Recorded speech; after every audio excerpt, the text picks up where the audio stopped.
What's going on, Star Wars fans? Hang on. Hello there. We are back, and I'm actually on this week. Appreciate you guys holding the fort down last week. It was a great podcast, and I think we have a really good podcast tonight. I'm super excited about what, again, just randomly dropped on a Monday. It was just crazy. We sent the texts out, and we were all like, "Holy shit!"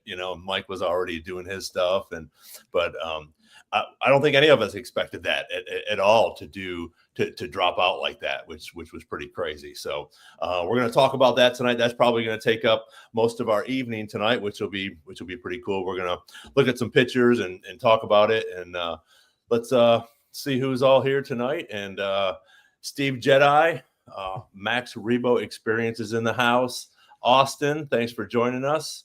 And everybody else that's here. We have Derek and Mike and Nick. And we were talking a little bit about this beforehand when we got on. But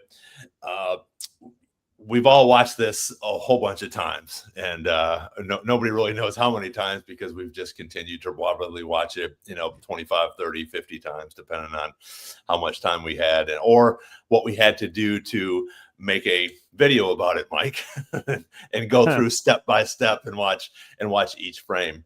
But one of the things I wanted to start out, and I think it's funny because there's so many people there yesterday that we're talking about, when you talk about this movie it's going to make, at least $1 billion.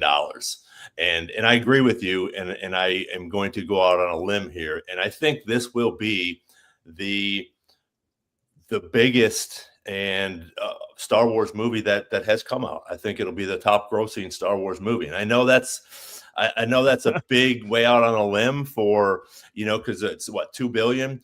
But again, like you've talked about, Mike, and we all know, you got Star Wars fans like us that are going to go see it a bunch of times anyways.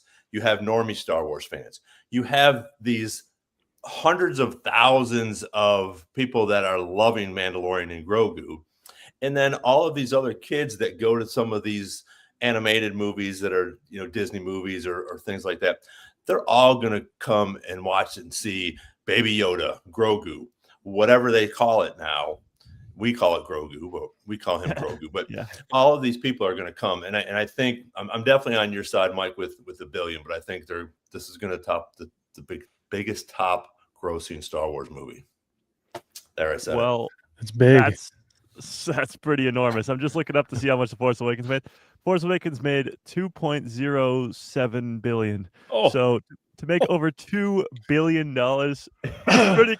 I thought I was crazy saying it'd make a billion, but $2 billion, I think.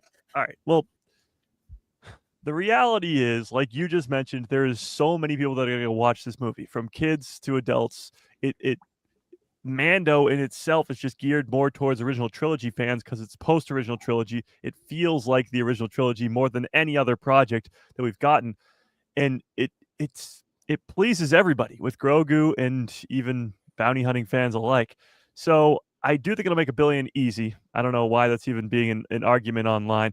But I think it'll make $1 billion easy. But to make $2 billion is a pretty crazy theory, and I like it. I think it's going to do it because I think the watchability is going to be something that people are going to see it more than once. And by people, I mean me. Yeah. I think initially, Ron, when you said that, I was like, no way. But now that I think about it, I don't think this is a bad thing, but I think despite our hopes for like a possible trilogy with it, I think, we don't know that yet, but I think this one, no matter what, is going to have very broad appeal, in which case, with Derek's just saying, the watchability of it is going to be maybe like significantly higher than other things that have come out, particularly. Not that like, I think the watchability of Force Awakens was enormous. And this kind of has a little more behind it because it's stuff they've already sold. It's a story that we've already been seeing. Top to bottom, I think age groups, demographics is going to blow up. So now that I think about it that way, I support your prediction, Ron. However, we don't have. Go ahead. Sorry. I was going to say, however, it's, their on ramp for advertising it is very short compared to The Force Awakens. So, Yeah, and I think we'll ramp that up. But also, we haven't had the Mandalorian in what, 3 or 4 years now? 2 years, 3 years. 2023. It was 2.5 years, I So, think. so it'll be 3 years that Yeah, by the time anybody's seen new Mandalorian by the time it comes out, and we haven't had a Star Wars movie in 6, 7 years, right? So everybody's chomping at the bit for these. yeah. Yes. You know? Mike and I are no. the only ones acting like children here. I feel like Ron's just like baiting us right now. With Yeah. it. I think Max Rebo has the right idea with that. It depends on when it drops on Disney Plus. I Mhm. feel like Disney should be like 4 months, Yeah. Yes. like They've been 3 or 4 months. Like it's not coming anytime soon. Yeah, they have slowed it down. Thunderbolts came out, I think, the first weekend of May, or actually, wait, when is Thunderbolts? Whatever, at some point in May, and it didn't come out onto Disney Plus until the last week or so of August. So that was a pretty big window. That was like their longest one for an MCU movie from going from since Disney Plus is launched. So they are extending that window, and I hope they continue to extend it because, yeah, I mean, people should go see this in the theater. Star Wars, specifically, of all things, should be seen in the theaters because that's where it was born from and that's where it should belong. Like, that's why we're not getting a Mando season 4. We're getting a Mandalorian Grogu movie because that's where we want to see it. It's on the biggest screen possible in IMAX. It's forged for IMAX, as it says at the end of the Yeah, I trailer. think that's really cool that they did Yeah. that. You know, And it's great you say that because there's only one Star Wars movie that's come out since I've been alive that I didn't see in the theater, and I kick myself for it because I didn't see it because of the negative hype, and that's Solo, and I love Solo. From the Yeah. first time I watched it, like I had no expectations. I mean, we've talked about this. I had no expectations, and now I feel like I robbed myself of something. Yeah, exactly. Well, looking at a different studio, I guess, DC or Warner Brothers just put Superman on their HBO. Superman was only a couple months ago. Like, they did that really, really quickly. So hopefully Disney stays on the boat that they're going, which is extending these windows, because I agree. I think you want most people to watch it in theaters. And even if, like, you're sitting at home, let's say movie comes out May 22nd, you're sitting at home in August, you got nothing to do on a rainy day, and you're like, I want to go see the Mando movie again in theaters, it's still out there. Like, you don't want to just... Well, and that's the thing. Imagine if we would have sat in a theater and watched Andor. Imagine if we would have seen episode 5 of The Acolyte in the movie theater on IMAX. You know, and to have John, you know, doing his thing again when he did these Iron Man movies way back in the day. They were fantastic. And now we have some of the things that we're going to talk about tonight with some of these creatures that, I mean, they don't look CGI. I mean, it looks like that thing standing right in front of Mando when he's getting ready to go into that vault, you know, for the huts. I mean, and everything, you know, all this stuff is just, the cinematography is fantastic. And we've talked about that even for me for the sequels. You know, the cinematography on these things, when you get into the movies, is just fantastic. And I think this is just going to be a top-notch movie from both of these guys, along with Disney Plus and Lucasfilm, that more people are going to go see this in this theater a couple times than even the normie fans are probably going to go check it out a couple of times, I think. Yeah. Well, like I was saying too, the appeal, and like Ron sort of touched on too, the appeal of the sequels, especially The Force Awakens, the reason that movie made so much money was because of Luke, Leia, and Han, the return of Harrison Ford, Carrie Fisher, Mark Hamill to those characters in almost 40 years at that point. So it's been a long time since you saw those characters, and people wanted to see them again. Like, that just reminded you of the original trilogy. Those were names that you know. The first trailer they drop is maybe not the first, whatever. It's the Chewie Home. Like, that made everybody want to go see this movie. The Mandalorian doesn't have like Luke, Leia, Han level of people knowing the characters, but Din and Grogu have been around for now 6 years. Like, people know these characters. They love these characters. Whoa. Exactly. Chewie knows the character. Sure. So you have that already of people knowing who these characters are. You're not coming into it like it's Rogue One, which, by the way, made $1 billion. You're not coming into it like it's Starfighter, where people don't know these characters yet. This is pre-established, fan-loved characters of Din and Grogu, and Stinky the Hut and others. But you have those two as the face of the movie, so you already have that sort of same pull that The Force Awakens did. And The Force Awakens made $2 billion. Yep. Yeah. And I think, like you said, I mean, Grogu is a huge pull for these kids as well. And everybody else, guys our age, you know, the norm fans, just, you have Mandalorian. He's a badass bounty hunter. He's been on some cool adventures. And now we have all these other characters that have been sort of integrated into his universe. So people are going to want to go and see what else is coming. And this is the first trailer. And I'm gonna play it here in a second. So we're gonna see other things going on here. And I think, like you talked about yesterday, Mike, a lot of this stuff is a little bit of the camera fake out, you know, or whatever you want to call it. But let's go ahead and watch this again, and then we're gonna talk about it and break it down.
Baby.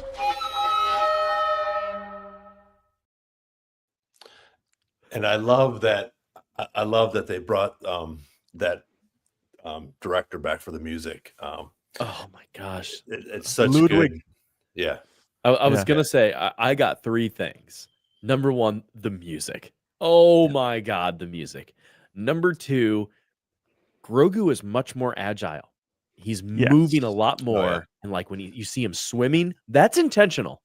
And like how he like, kind of flies on Mando's back and all this stuff, that's intentional.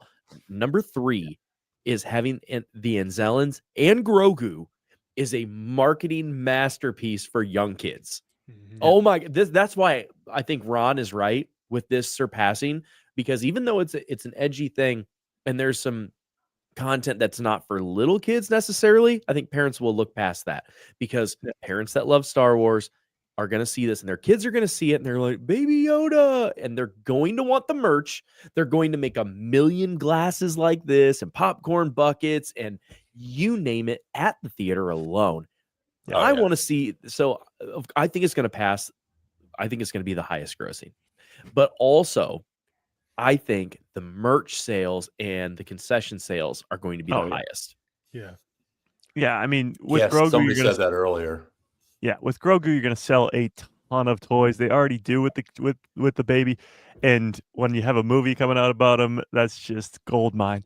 I will say too, going back to the music, like bringing him back is genius because, well, I mean, he made the soundtrack of the first season, and it's so iconic now. It's also, other than Kiner with the Clone Wars and Rebels, it's the only other person to work on I guess a live action. He's the first person to work on a live action one other than John Williams. So everybody, I remember when Mando season 1 dropped and they were like, this is the first time live action Star Wars, no John Williams. How's this going to go? And it was just like incredible. To be fair, Rogue One was really well done. It was not John Williams. That's true. Yes, I forgot about the but it was themed heavily after John Williams. Yes. There's a lot of John Williams. Aren't we all? Yeah. There's a lot of John Williams music in that movie too. Yeah. Right. But it's very hard to capture Star Wars because Star Wars is such a has such a sound, I guess, and the Mandalorian does it so ridiculously well. Yeah, I want to touch on this real quick because I know that Mike did freeze frame it, and you cannot tell, right? You could not tell what ships Can't. were. My theory at first was that it's a TIE interceptor because it has like the long wings on the side, and then somebody was like, "But it's shooting red blaster bolts," and we know TIE fighters shoot these sort of neon green ones. So the theory was that maybe, or the theory that we came up with was maybe that it's vulture droids from the Clone Wars, which would be so cool. But I got to bring this up because I was gonna before the trailer, but it's still whatever. You have to remember that the whole marketing play for the Mandalorian's first season had 0 Grogu in it. So the way that they can keep secrets over there at Lucasfilm is so ridiculously well. I feel like this 1.5-minute trailer gives us absolutely nothing when it comes to the plot of this movie, because like, what if that's a vulture droid? What's going on here? Like there's some weird aspects of this trailer that are like, if this is that, then what the hell is going to happen in this movie? Well, and there's even. Oh, sorry. Well, sorry. Well, just one more thing. I think when they can keep a secret like Grogu even being in the show at first, is Boba Fett going to be in this? Is Bo-Katan going to be in this? Is Thrawn going to be like? What are they keeping? Cal secret? Kestis. Exactly.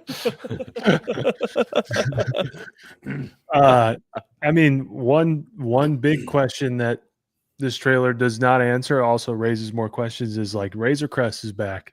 Razor Crest is back. Yeah. Yep. Here we are.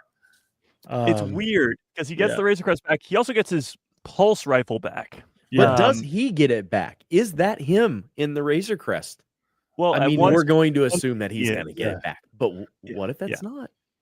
Well, I assume it's Zeb's, and he's either gifting it to him or something happens with Zeb that he just has to fly it. But it would be kind of pretty fun. Not he died. No, he doesn't die. Okay, Zeb is in Ahsoka. Mike, what have you done? No. He's in Ahsoka season 2. They have to have the Ghost Crew reunion before he dies. Okay, that'll happen first. Then he can go and die. Then he can die. But I think that it would be pretty funny because the N1 Starfighter's not in this trailer at all either.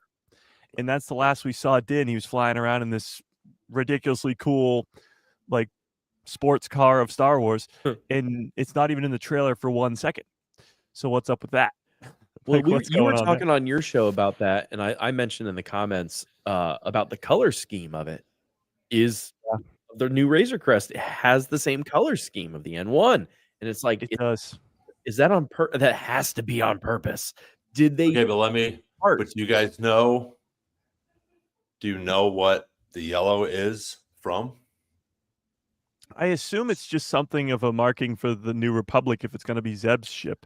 But in a deeper dive, Anakin's fighter is yellow when he comes, and the reason that is because his pod racer is yellow.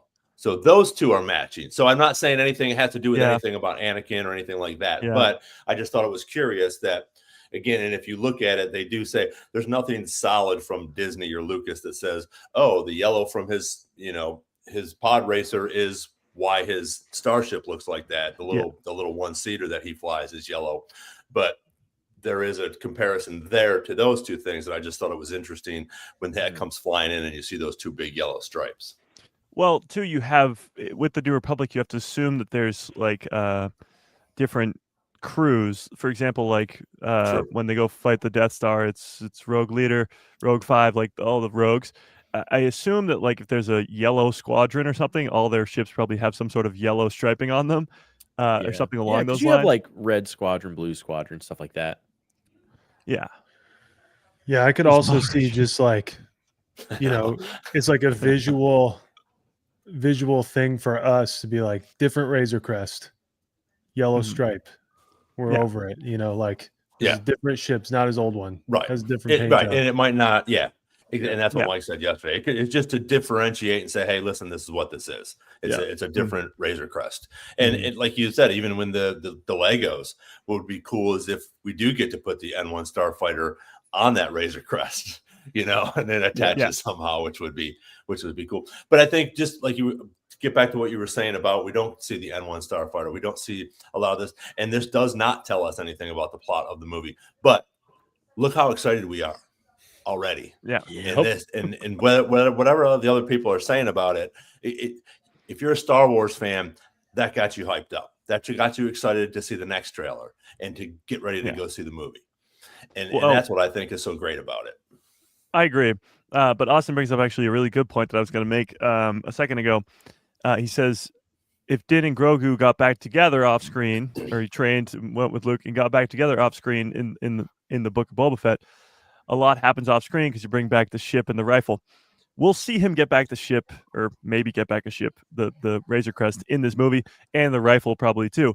But I actually think that this, and what Derek pointed out about the trailer, about how good Grogu's moving around, is actually making the Book of Boba Fett even more important, because Grogu in season 2 of The Mandalorian's not doing much. Like, he's wielding the Force a little bit more because he's just more used to it now, but he's not doing too much. When he comes back to Din after training with Luke for however long that is, couple weeks, couple months, whatever it is, he's jumping around like a madman. He can use the Force a lot easier without having to take a 3-week nap, and he can just move better. And now we're seeing that in this trailer, and we're going to see it a lot more in the movie itself.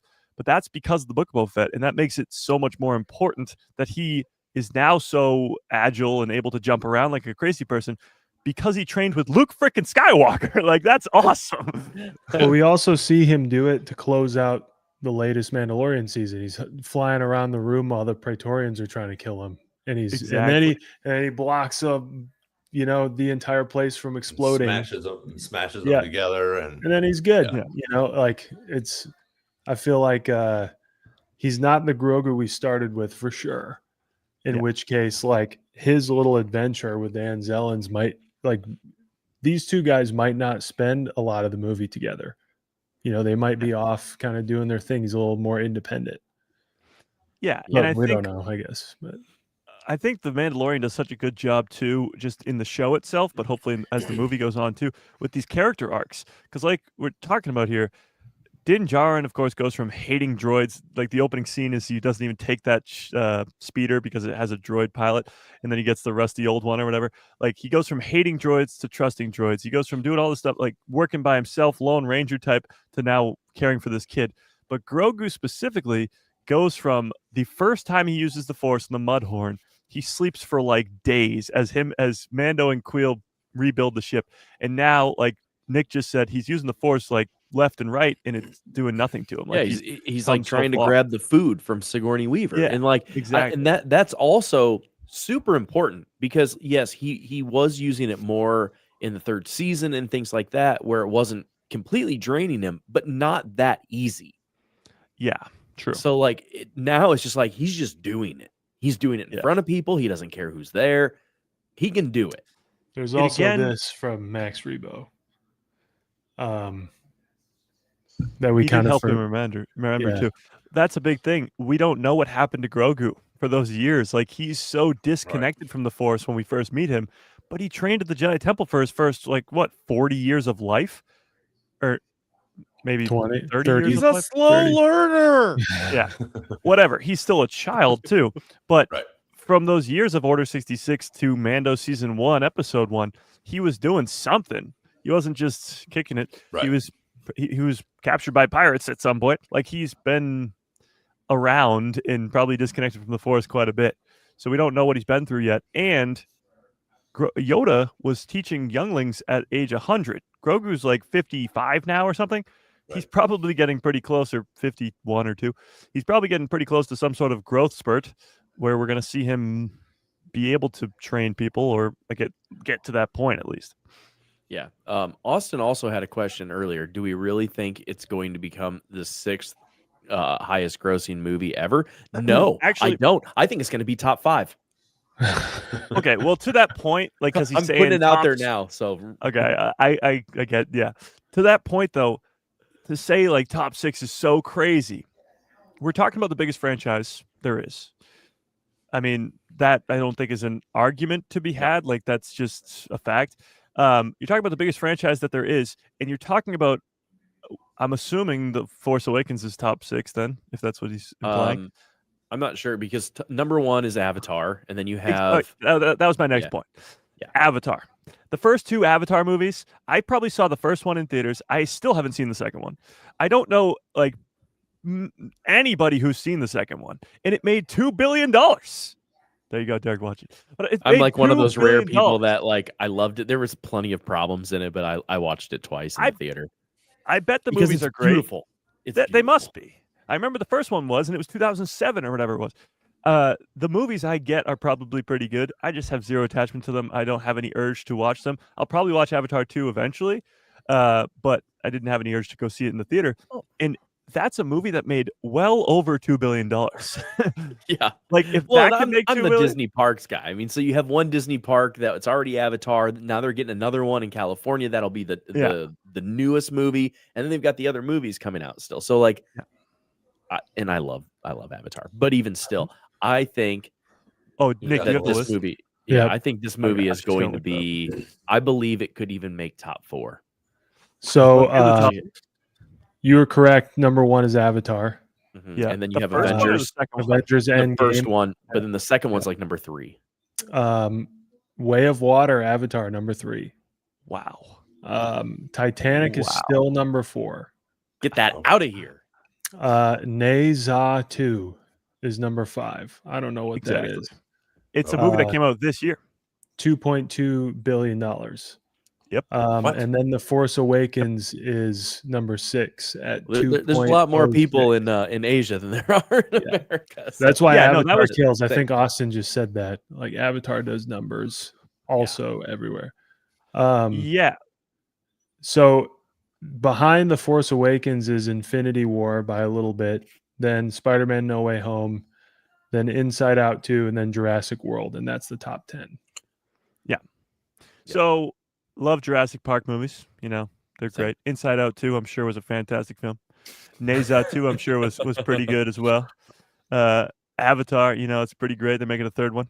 But we're talking about Star Wars here. Like, we're not in the same league. We're not even talking about the same thing. I think if The Last Jedi and The Rise of Skywalker were loved by fans and not the most divisive movies to ever exist, they'd make more than The Force Awakens did. But because they were that divisive projects, they didn't. You're talking about The Mandalorian and Grogu here that already has the most success of any Star Wars show on Disney Plus. Like, and it's not even close. Characters that people already know and love in a franchise that's gonna pull numbers and has proven to pull numbers for the last 50 years. I think it's insane to say it won't make $1 billion. I think it's also insane to say it will make top 5 ever, but you know, we're all a little crazy. Hold on to that thought. Let's put some money on that one. I just like to be the I told you so guy, even if I'm wrong me too. later. It's like I might be wrong, but I'm not lying. Is kind of I'm definitely digging. I'm digging the new logo. I love it. I love like the it. new logo. And how about the poster? Let's get that poster up here. Poster's awesome. Absolutely incredible. Indiana Jones all the way. It's very Indiana Jones. I love the starring Pedro Pascal's Din Djarin and Grogu as himself. God, So I need fun. to get this. I need to. So I'm wondering. One of my things in my studio has always been I take Star Wars flags and I turn them into acoustic panels. I need to get this and make it an acoustic panel. Yeah. There are some things on this poster though that aren't in the trailer. Like you can see, right here, the twin huts right next to me. Yeah. Those are from the Book of Boba Fett, but they're not in the trailer at all. We see Rod of the Hutt, but not these two. So I really don't know what the deal is there. It could be a connection to Tatooine because they were last seen on Tatooine, but I don't think that's where they live. But even still, it could be a connection to Boba Fett because he dealt with the twins before, and Din Djarin might be like, hey, let me go get my good pal Boba Fett. But I don't know. What do you guys think is going on with all these Hutts connections? I think it's a pump fake. Really? Yeah. Well, no, I think it'll play into whatever they are doing, similar to how, you know, the leaked story of the whole movie is supposedly the Gladiator Hut thing. I think that's going to be 20 minutes. I think what it is that they are that they're trying to fight the Empire or the New Republic or whatever, the bad guys. Yeah. And they need the help of the Hutts. And so Din and Grogu go there to try to recruit them to help them in some way. Because we already had that, the twins already had that like confrontation with Boba, but they're like, hey, this is your space now. We get it. It's cool. We got you. Just don't mess with our space. Yeah. I think they're going to enlist the help of like that same thing. The enemy of my enemy is my, is my ally kind of thing. Yeah. Were you going to say something else, Nick? Yeah, I was going to say, I think it relates more to whatever they're going to do rather than like the Hutts are the villain in this thing, or like that they're integral to this. I think they're going to like help set a direction. Rather than be like even as big of a player as Jabba was in Return of the Jedi. Like I don't even think they'll be that big. But I think, like Derek said, I think they'll be responsible for where we're going. Mm-hmm. I agree. And what's actually really cool about this is it's hard to explain without a like opening crawl, which we had an argument about last week or 2 weeks ago, I guess, about the opening crawl being there or not. But it's hard to explain where this is at in the timeline. It's very easy if you just go, you involve all these Hutts and you're like, this is what happened after Jabba died and all chaos broke loose in the Hutt family because this area is up for grabs and Boba Fett takes it. So like it could be easy to explain where we're at in the timeline because people know that Jabba died at the beginning of Return of the Jedi. So that could help as well. So somebody brought it up and it's a great analogy. Great reference, parallel. It's all the James Bond movies. You open at the end of his last mission and he's like doing this awesome, cool action sequence where he's like doing something crazy. And then you get into the plot of the movie. I think that's sort of what these Hutt things are. Like it probably opens with him going to that gladiator, seeing Rada being on this mission, fighting in the gladiator ring, getting so much cool action stuff to start off the trailer. He goes on this mission for the Hutts. And then as soon as he goes back to Sigourney Weaver and is like, mission complete, that's when the actual plot takes off. So it's like, show Din being all badass, show Grogu being all badass, and then, oh crap, the Empire's still around, and there's some real threat going on here. Could also see it being like, it's kind of a nice little Filoni nod to accomplish that, but to also kind of mirror the original Clone Wars plot, and be like, Stinky's over here, we got to go get him. And, they do it or whatever. And that involves the Hutts. And they kind of give you some lay of the land of where we're at and where we're going. And then it takes off. Yeah. Another thing, like this is me being like an over analyst on this poster and why I'm so glad you put it up, because if you like look at movie posters through history and especially like art and like religious art and stuff, the shape of everything in there kind of like could tell part of the story, where you have this big V at the bottom, where you have the Hutts at the very bottom. So it's like the least important part of the story is at the bottom, but it's the basis of the story and how it starts. And then it kind of gets bigger, and seeing like Zeb with his head down kind of is concerning to me. But then what is interesting, of course, you've got Mando and Grogu, but Grogu's on the poster twice. Yep. And that's really interesting to me. And at the top of the poster, you have the AT-AT, which was in the trailer, and then you have the Razor Crest with X-Wings that are not in the trailer. Yeah. I'm like trying to analyze the art of like Hollywood art and religious art too.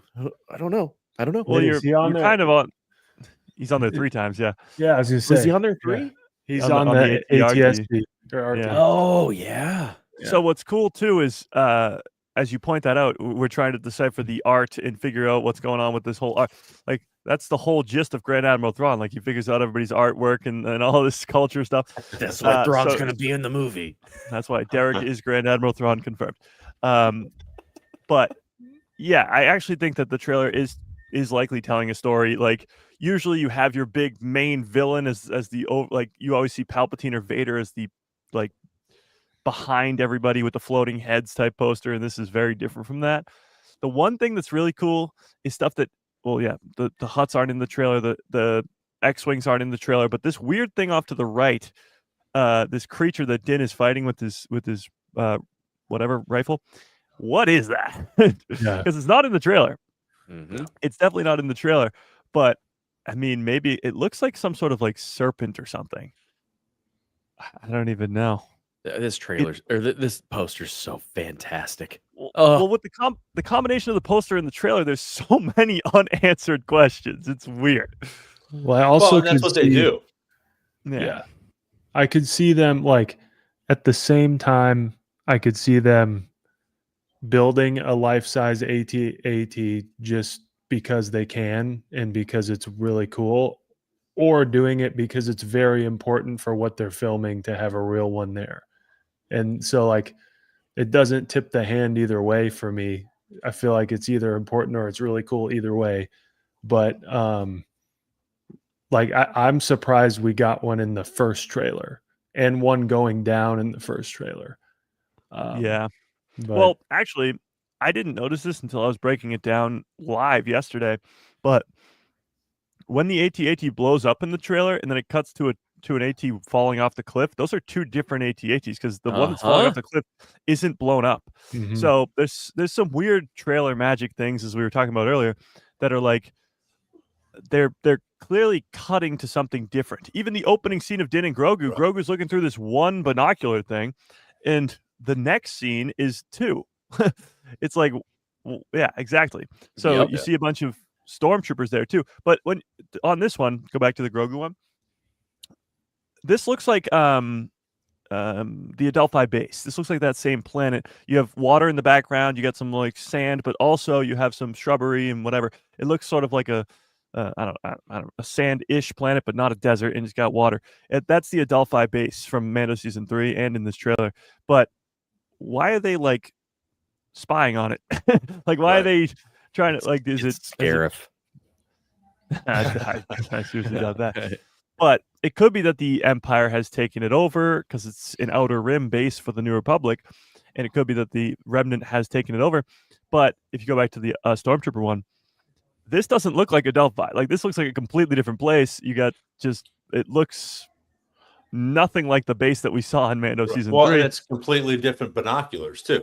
There's that one singular thing that that Grogu's looking through in reference to here, and then this is one of those big binocular things that they're holding up and watching. So again, like you said, it's that trailer magic where the same thing. You see him jetpacking out of the AT-AT that's blown up, but obviously that's either the first one or the second one because the other one falls down the down the cliff that way. And with the AT-ATs, like I think they're different also because Din would not have the one in the back. Like he wouldn't sabotage the one in the back. He would sabotage the one in the front. So the one in the back gets blocked. So I think something else is going on there. Yeah. You also have an appearance of a U-wing, which in Rogue One kind of cuts one of those in half. Yeah. So like, I don't know. I don't know if it'll be present, but yeah, again, that could be a completely different scene too in the movie. Like we don't really know. Right. Well, going back to that too, it's sort of the AT Walker scene. You have the hallway scene from the leaked trailer where Din Djarin is going in and like being all badass and taking down all these snow troopers. Again, some random snow planet. You got snow planets, deserty looking planets. Like there's at least 3 or 4 planets in this trailer alone. And yeah, you got Hoth behind. Well, that's really cool too, is that AT-AT right behind Ron is different than the one in this trailer. And it's different from the one from Rebels, and it's different from the one from on the poster. They're just, people call them Thrawn AT-ATs, but I don't really know if that's an actual term. They are different, which is strange. I'll put it that way. Well, and again, like I couldn't get a good picture, but here's something else like you were talking about when Zeb has him here with that stormtrooper, and it almost, and you really can't see it as well. You had a better picture yesterday, but I think you're right on that too. I think they're starting to move the helmet a little bit. They're starting to redesign the helmet. It's not the one that we see in the sequels, but we're moving away from that stormtrooper-ish to what's coming next, I think, because you have a new superpower or bad power, you have a new evil that is obviously on the uprise in the underworld somewhere, and you have these guys and they're starting to switch over. So I think that's right on point as well, where we're going to see some things like that. We're going to see some new ships that are going to be that we'll see later on, but also we're going to have some fun ships that like the Razor Crest and the U-Wing that are going to come around and throw some Easter eggs at us as well. Yeah, and actually, if you want to pull up the poster for one sec, the ATRT. So Mhm. Yeah. ATRTs are mostly from the Clone Wars. Mm-hmm. I'm gonna look it up to see if there's actually any in. They're Like, you look up so ATRT. fun in Battlefront 2. Oh yeah. Yeah, They're so but fun. again, I'm not seeing any that are from the Empire's age. Like, it's all just Clone Wars stuff. Can I throw something out there then? Yeah, go Please. for Yep. Don't they make a big deal about the Razor Crest being pre-Clone War? Yes, that's true Comes too. comes along a place that has a bunch of ATRTs running around. A There might be place That's where that's he a little finds- bit behind on the times, maybe Yeah, like a and some planet Vulture that droids. or a planet that has like, arsenal of money from a long time ago. Oh, I don't think we'll At- see. Yeah, I don't think No, we'll I see don't that think- yet. I don't think so either, but come on. It'd be It would fun. be cool. It would be cool. I agree, Mike. I couldn't find anything about that vehicle that isn't Clone War.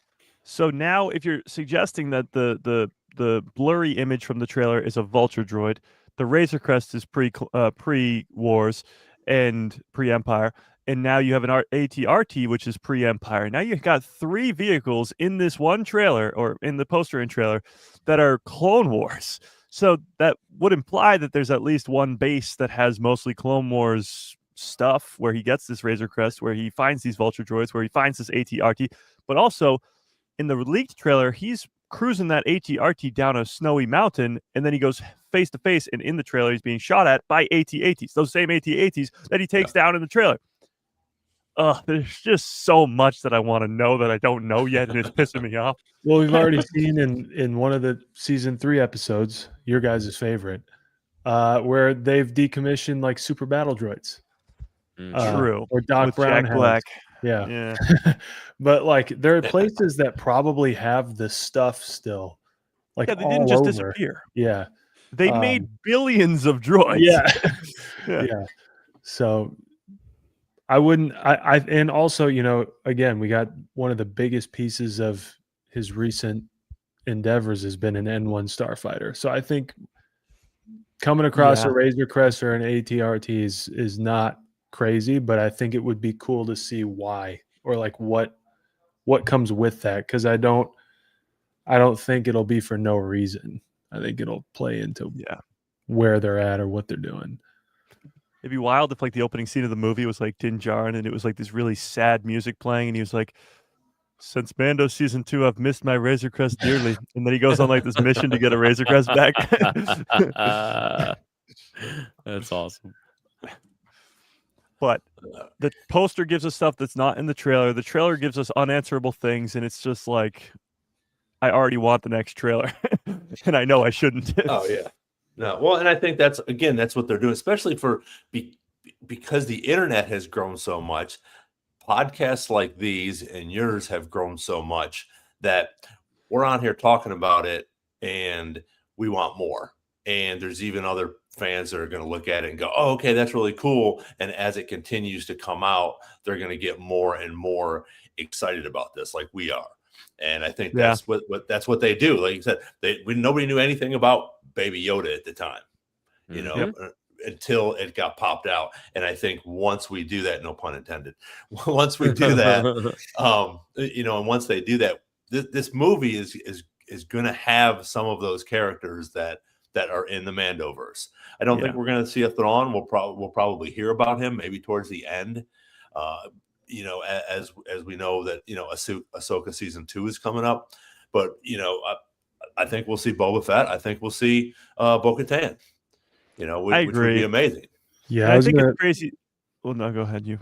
I was just gonna throw out a question to you guys that, like, because such a huge piece of the last Mando season is about the Mandalorians finally, getting together, taking Mandalore back. I mean, it was the whole season's worth of kind of the weight of it. Like, personally, I don't see a scenario where we don't get big Mandalorian stuff as kind of the main, once we get the adventure part out of the way and kind of those other, their personal things. But I don't see a scenario unless there's more movies where we don't get a Bo-Katan or we don't get Mandalorians or at least something about it.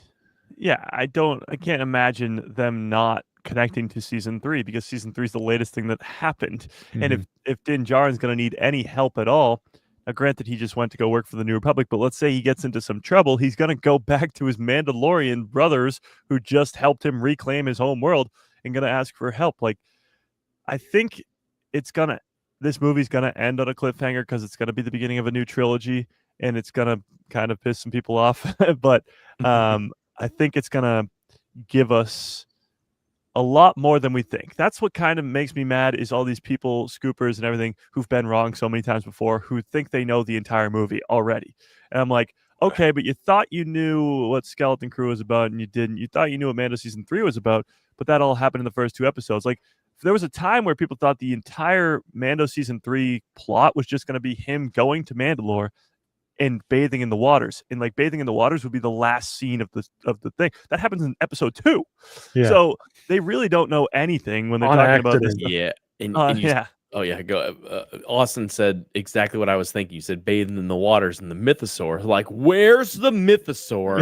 Is he Yeah. gonna ride it? Is he? Again, I don't think that'll happen in this first movie if it is a trilogy. I don't think it'll happen in movie number 1. But the mythosaur, it should come out. It should come out to play. Maybe not in Mando and Grogu, but at some point. But going back to it, they had no idea. All these leaks and scoops had no clue. Nobody on planet Earth knew Grogu was coming. That's how good of a secret they can keep. The biggest reveal ever in 2019. Nobody knew it was coming. Not a single person. And it was like the biggest thing ever. So to think that we know anything about this movie is kind of crazy. And honestly, the trailer could be lying to us in different spots too. Like, it could be trying to 100% lead us one way while we're thinking about something completely different. It's actually all footage from Ahsoka season 2. Yeah, exactly. But I think that's what makes it so fun. Is that we can speculate and we can just make these outrageous claims that might not have anything to do with anything and probably won't. But man, it's a lot of fun to think about it. Exactly. I'm with you that, like, thinking this could be a trilogy, but like, for the sake of what Derek just said, throwing things out there, is there a world where this isn't, and we kind of get like a bridge of the Mandoverse without having to do a whole season with a box office hit? And like, where then would it end up at the end? Like, I think it's going to be a cliffhanger no matter what, but is it a cliffhanger to more Mando or a cliffhanger to what we'll see in several months in Ahsoka? Like, what's the... I think it's going to bring back Luke because he's in the news again. Mark Hamill is talking about how much he loves Favreau and Filoni and how they know how George thinks. And like, I'm like, bro wants to come back so bad the right way. He might also be unemployed. Which means Mara Jade will come in. There you go, Mike. There you go, Mara Jade, exactly. And while you're at it, Cal Kestis. But to your point about there not being a trilogy, there's still Dave's movie, and Dave's movie's still happening. He's just doing Ahsoka season 2 first. So even if it's not a trilogy, there's at least one more movie, which is his culmination film of all these different shows. So, and I'm assuming that's just going to be Thrawn as the heir to the Empire. And if we're lucky, it'll be a trilogy, and that will be like Infinity War to the Endgame. But I just can't imagine a world where they do a Mandalorian and Grogu movie after 6 years of Disney Plus content of whatever it is, 6 seasons of television. Yeah, Boba Fett, Ahsoka, Skeleton Crew, 3 seasons of Mando, 6 seasons of television, 6 years of lead up to just not do a trilogy when you have the opportunity to do so and tell an incredible story in a trilogy with Thrawn as the heir to the Empire and all this aftermath, and be the bridge to make the sequels make some more sense with Snoke coming in and the First Order coming in and setting that groundwork and laying the foundation for the sequel trilogy to make sense too. I think this trilogy, if it does happen, has the opportunity to do a good story in and of itself, but also help what comes next, like Andor does. Andor's a great story, but it helps Rogue One and it helps A New Hope. So I've always assumed hope that Filoni's movie is Heir to the Empire, and that all of this is just kind of like kind of building the Mandoverse into it, and then that might be what we get as a trilogy. In Well- which case, like Mando and Grogu, I don't think will get wrapped up. I think it'll, like you said, have a cliffhanger. If that's the case, like where does it lead us in terms of the timeline of what things are coming out? Because the next thing to come out in that world is Ahsoka, and then maybe whatever they're doing with Skeleton Crew, or then, I don't know. Yeah. And then I mean, we kind of talked about it last week, and if they go the heir to the Empire route, like they can do whatever they want. They're already doing stuff with Thrawn, but the person that wrote it didn't seem optimistic. So yeah. Well, what I think don't could know. happen, was, or what could happen is, this could be the beginning of a trilogy, and it's just a continuation of this story. So like Din and Grogu started off the story on Disney Plus, and then we go into other characters. Din and Grogu can now start off the trilogy, and the events that take place in The Mandalorian and Grogu are the catalyst to that next movie. So much like, for example, we'll probably get Shadow Council members and Remnant of the Empire in this movie, and we probably won't get Thrawn. If anything, we get him at the end of the movie. It's like getting 2 movies without the Emperor in them. Like Empire, yeah, he's in there as a hologram, but that's it. So like he's not until Return of the Jedi does the Emperor of the Galaxy show up. So it could be that Thrawn's not in the first movie at all, and then he shows up in the next, or maybe even in the following one after that. And the coolest thing that I kind of saw and caught it live, I didn't realize it before, was when StarWars.com posted the official like trailers out now, and the description of the trailer too. They called it Star Wars: The Mandalorian and Grogu. And that was really the first time they'd done that, because they've been just calling it The Mandalorian and Grogu. But now they did it Star Wars, like Star Wars: Attack of the Clones, Star Wars: Revenge of the Sith, Star Wars: The Mandalorian and Grogu movie. I'd never seen it written like that before. It's usually like just The Mandalorian and Grogu, like it would be Rogue One, a Star Wars story, Solo, a Star Wars story. You'd make it think it's The Mandalorian and Grogu movie, a Star Wars story. But to phrase it that way, like it's the beginning of a trilogy, or like the beginning of an episodic Star Wars movie, I think it could be the beginning of this trilogy. And honestly, I think the final movie will be called Heir to the Empire if they do a trilogy. I don't know what the middle movie will be called. Don't know. Do you think they'll tie? Do you think they'll tie those into Dave's, or will John do all 3 of these? I think the 2 of them are going to do all 3, because Dave's an executive producer on this movie. Right. But he's just doing Ahsoka season 2 at the same time. But Ahsoka season 2 didn't start filming until after The Mandalorian and Grogu was done. So Dave was on set every day, I'm sure, working with John was just the director. And I'm sure they'll do a similar thing for the next movie and the one after that too. I don't think Dave's going anywhere, and I don't think John's going anywhere. No, and I think you're right. And I think that the 2 of them would be great to do this trilogy for that, instead of trying to do something else or have somebody else come in, or even have a spin-off, something like that. But I think it'll be interesting, like you said, now that we have, if this is going to be a trilogy with that title, Mandalorian and Grogu, what would the next one be? Because you have A New Hope, Empire Strikes Back, different things like that. So it'd be interesting to see if this does go into a trilogy, what those next ones would be. But I think you're right. We're not going to see Thrawn. We might get a mention in this one. We might see a picture or a hologram or something like that, but I don't think we're going to see that, because I think some of this will lead up to Ahsoka, some things in Ahsoka, but as a cliffhanger, I don't think that we won't, if they end this movie on a cliffhanger, we won't see what happens until the next movie. We might answer a few questions here and there with Ahsoka, but we will not get that answer to that in live action somehow. We will have that in the second movie of the trilogy. I think too, if this is the beginning, or if this is a trilogy, it's the first time for Star Wars where they've done the explanation portion, or at least a little bit of it first. Because like with the original trilogy, you're just thrown in the deep end in the middle of a story. With the prequel trilogy, after that, you get Clone Wars and the Bad Batch to help explain the downfall of Anakin and more explanation of the story. With the sequel trilogy, again, you're thrown into the deep end of the middle of that story, and now they're trying to play catch up. With this, you already have 6 seasons of television about these characters. So if you tie in the Skeleton Crew, you already know who they are. If you tie in Boba Fett and Fennec Shand on Tatooine, you're not like, how did Boba Fett return? You already know that. So they've already laid the groundwork, and now they can start a trilogy that isn't just throw you in the deep end like all other trilogies in Star Wars have been. So it might actually work to the benefit of them.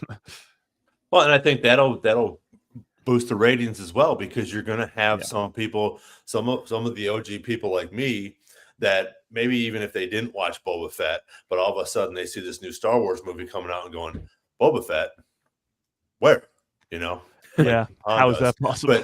But again, hey, well, I'm going to go see Boba Fett. I haven't seen Star Wars in 40 years, but I'm going to go check this out because now I'm going to watch The Mandalorian so I can see how Boba Fett got out, or how he, how he's still alive. So I think if we do bring some of those characters in, you're going to bring some people that aren't even watching this yet, because you have some major characters popping up in this, and people that don't watch it, even some of the normie fans are just going to be like, oh, Boba Fett's in this. Oh, I got to go see it now. So I think once you combine all of these characters, you're going to have everybody again, like the Marvel, like Endgame and Infinity War. Just so you have all the superheroes and you have all of the villains, and everybody's going to be there, and people are going to want to come and see, because even as these trailers continue to come out, and I'm sure they'll have more posters, we're going to see bits and pieces here and there, but we're still not going to know what's going to happen in the movie until we go see it. Yeah, and I think it would be really cool if Boba Fett's in there, just because of that same thing. Like, people who watched the original trilogy, loved the character of Boba Fett, and want to see more, who maybe haven't seen Boba Fett return on Disney Plus, they'll be like, holy crap, that's really cool. So, like, for example, let's say Din's about to die, or Din's like losing badly at the end of the movie, and then you see the Slave One fly in, and you're like, no way. And then like Boba Fett walks out, and you're like, holy crap, how is Boba Fett back? And it's like somehow Palpatine returned, but instead of going, how did that work, and then not knowing, you can be like, how did Boba return? And then you can go watch it on Disney Plus. Like, it's already there. It'd be pretty cool. Well, and I think they do a lot of that stuff so that people can go back and figure this out, because like we've talked about before, Disney leaves open-ended questions, but then eventually they do fill them in with things like you said, whether it's the Clone Wars or books or comics or whatever it is. And I think that's what will happen with this. And I think it's all going to start to tie in together, which again, as this movie progresses and brings to life, and social media and everything else, people are going to be more excited about Ahsoka. Even it has nothing to do with it. It's new Star Wars coming out, and this Mandalorian Grogu movie was fire. And now we're going to go watch, I want to go see this Ahsoka thing too. Yeah, exactly. I wanted to bring up some of these. You're quiet over there, Nick. Are we talking too much? No, just take. No, usually it's taking like it all Nick in. and I. I feel like we all like go in our spurts and stuff. So I enjoy just like sitting back listening for sure. Yeah. This is again, like Derek said, this is going to be a fantastic, I want for kids. Oh shit, kids! I want it. Unbelievable. Come on, man. Me too. 40-year-old men with no kids. Let's go. Look at that. This is again. This looks like it's a real monster, and the way that these guys are bringing these. Jared. Well, you're taking that same incredible cinematography from the sequel trilogy, and now you're giving it to the Mandalorian. Like, the Mandalorian looks great on Disney Plus. It does for a TV show. But now to give the reins of the great special effects of a movie to Jon Favreau and Dave Filoni, to do the Mandalorian, it's gonna look incredible. Like, visually, they're gonna get to do some really cool scenes with the Razor Crest and Din Djarin jetpacking around with Grogu, and cool monsters, because that's their thing. Bringing back deep cuts like that. This one's pretty interesting, because that's the Hutt symbol on the vault door there too.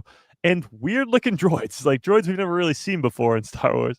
Little And big homage ass to droids. little homage to Favreau's original Iron Man in the cave. Also true. Left. Very true. Yeah, I didn't. Yeah. Yeah, I didn't really catch that either. But it's very like, what is this? I still think it's like the first mission where he's doing this, and it's whatever's in that vault. I'm sure it's just credits or something that he's trying to get from the Hutts or for the Hutts or Hutts something. But like, I don't think whatever's in that vault is going to be like, oh my God, it's Baby Yoda. You know, like Right. when he was trying to get a bounty and it was a 50-year-old kid and it was Yoda and or Grogu and we didn't know it. I don't think that's going to be in that vault, but I think it'll be the beginning of the movie. Yeah. The toughest part about all this with the trailer is that, like you were saying before, we have so much background on what's happened up to this point, yet none of the images in this trailer can actually lead to anything that I can accurately guess. Yeah. You know, like that. And It's all smoke I and feel like mirrors. they typically do a really good job at giving nothing. Yeah. In a variety of these shows, or even some of the film trailers, it's like the first 20 minutes of whatever it is most of the trailer, or in the show's examples, like the first episode or two, and then it's all new. So I do think that there is some symbol, like I don't know if people were going to catch, other than us, that that's a Hutt symbol. So like maybe we can catch them on that, but I don't know. Like, yeah, well, again, they throw in those Easter eggs just to keep us sort of satisfied for the time being, because other than these creatures that are deep cuts or the Hutt symbols, the rest of the trailer's just fun action with Din beating people up in the bar, or Grogu being cute, or the Anzellans being cute, and that's good. It gets you hyped, but it's not giving you much at all. It's crazy that they can piece these trailers together, multiple trailers, that don't give you much of anything. Like, this movie has to be about something, but we just don't know what it is.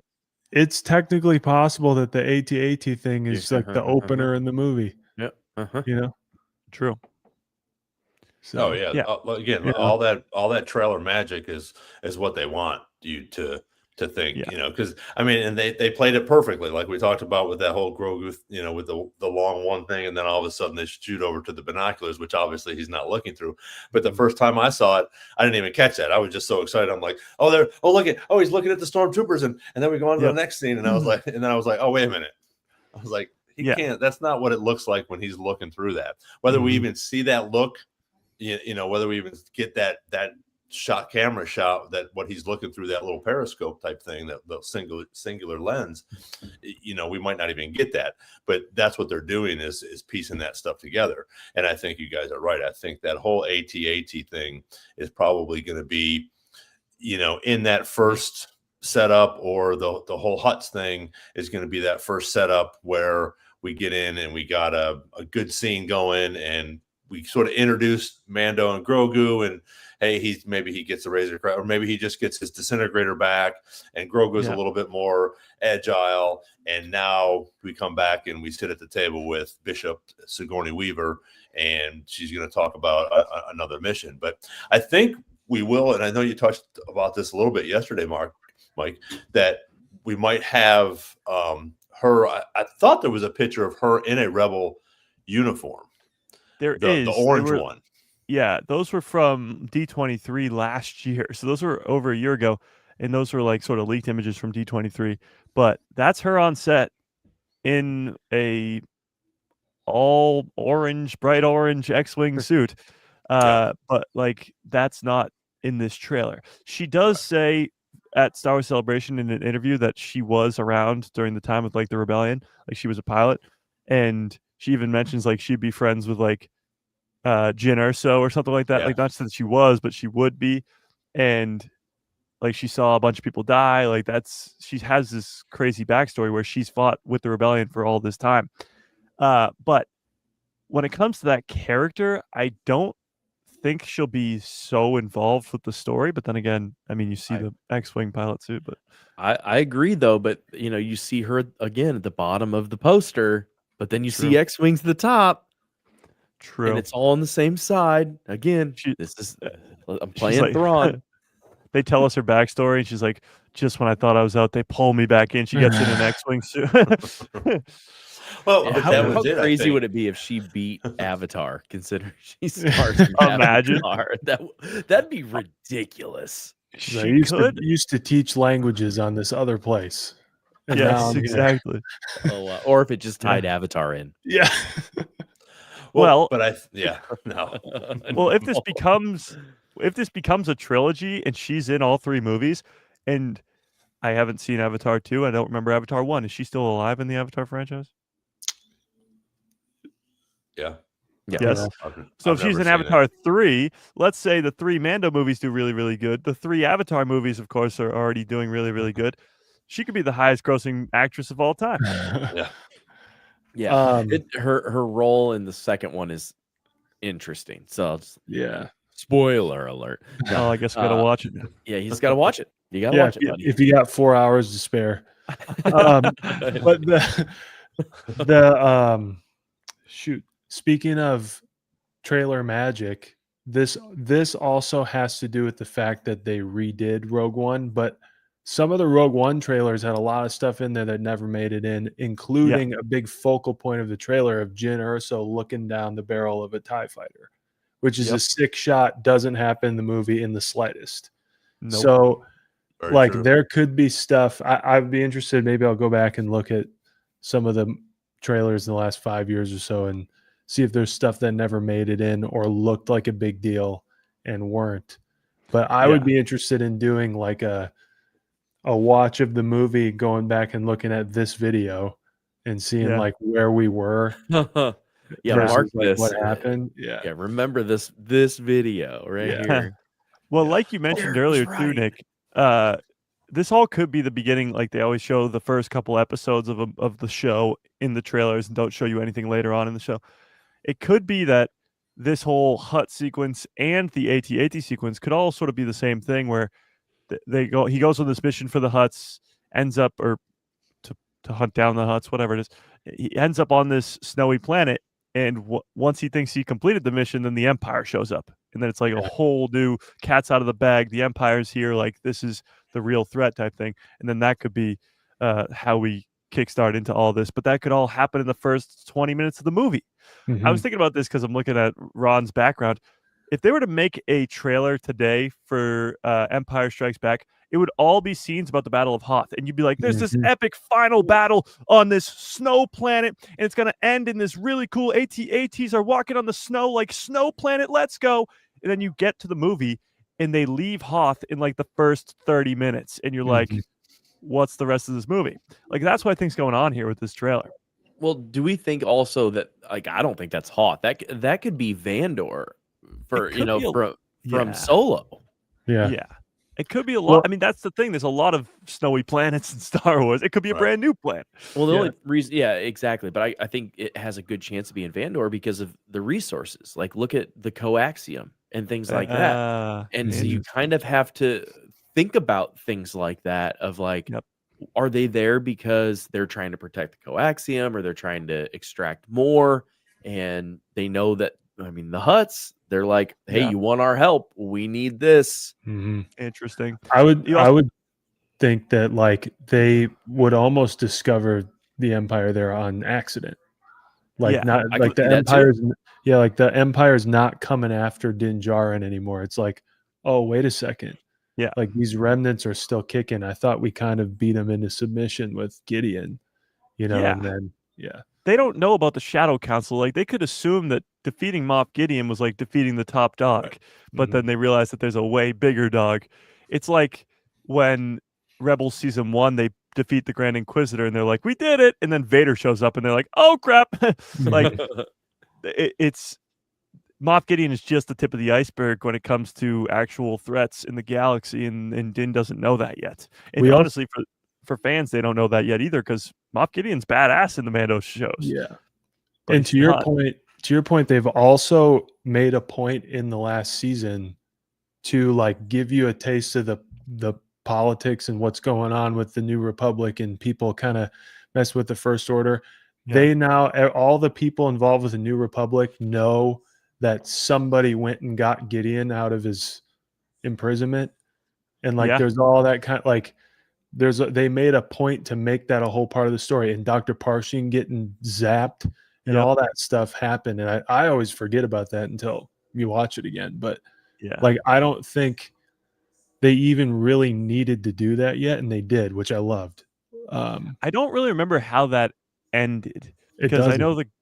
know the girl on Coruscant who's like working for Gideon, is she still alive? She's I still don't know. just kicking it on Coruscant? She turned this thing up, and I think that was it.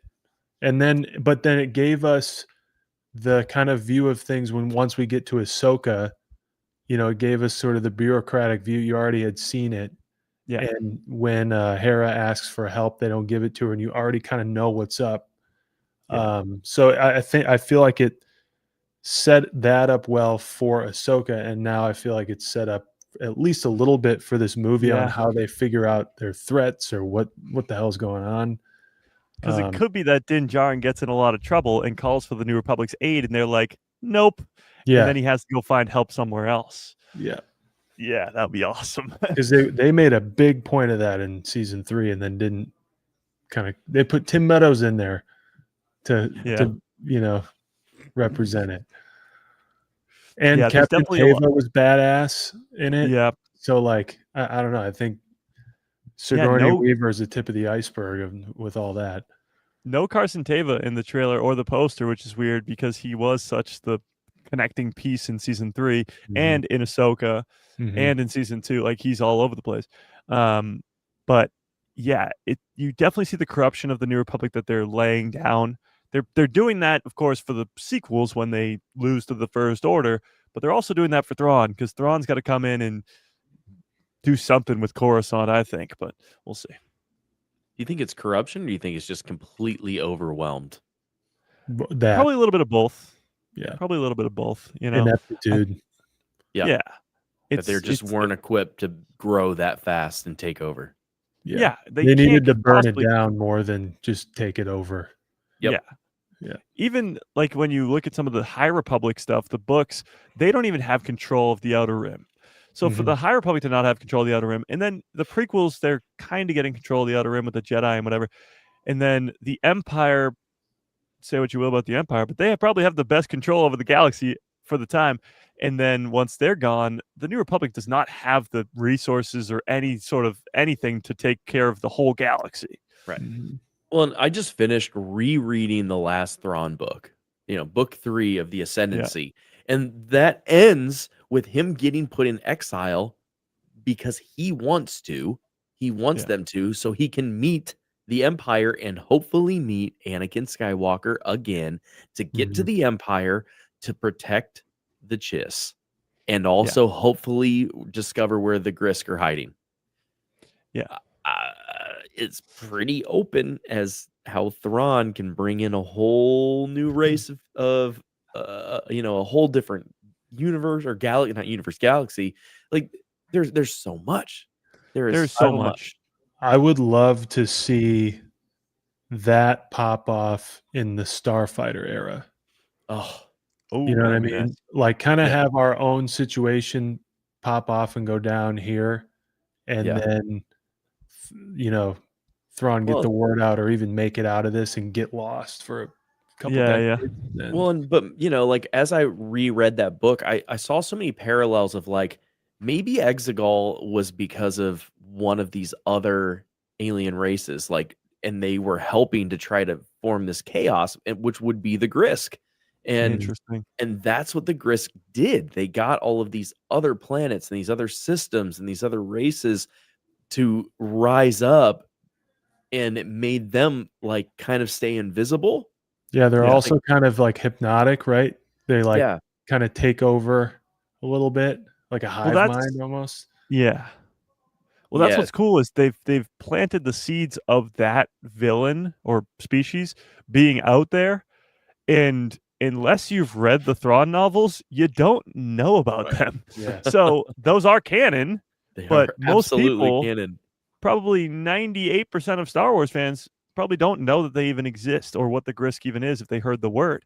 So for them to bring in the Grisk even in the Mando time would be pretty wild. And I like the idea, like Nick said, use them as a villain for post sequels where Yeah. you could have Thrawn warning the galaxy of this threat, and they'll be like, Thrawn was an idiot, and then 30 years later, we find out that he was right. It's like Sifo Dyas going, "There's going to be a war coming. I see it in my visions. I'm going to make you a clone army with the help of Palpatine."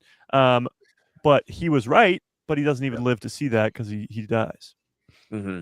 Yeah, and I don't think that storyline would even come into play into Mando, like you said, Mike. Yeah. But like they could tease it or like just little hints, like because I was looking back at like Chixtus, and we know that like he dies on his ship when it explodes, or does he? I mean, he does, but but he was such and again, I know this is super deep for a lot of people that are not like novel readers, but like Chixtus was such an incredible character that played so many sides. Like he was an enemy that also like would have dinner with Thrawn, while Thrawn knew he was the enemy, and like he was every bit as tactical as Thrawn. It's just he got bested at the end.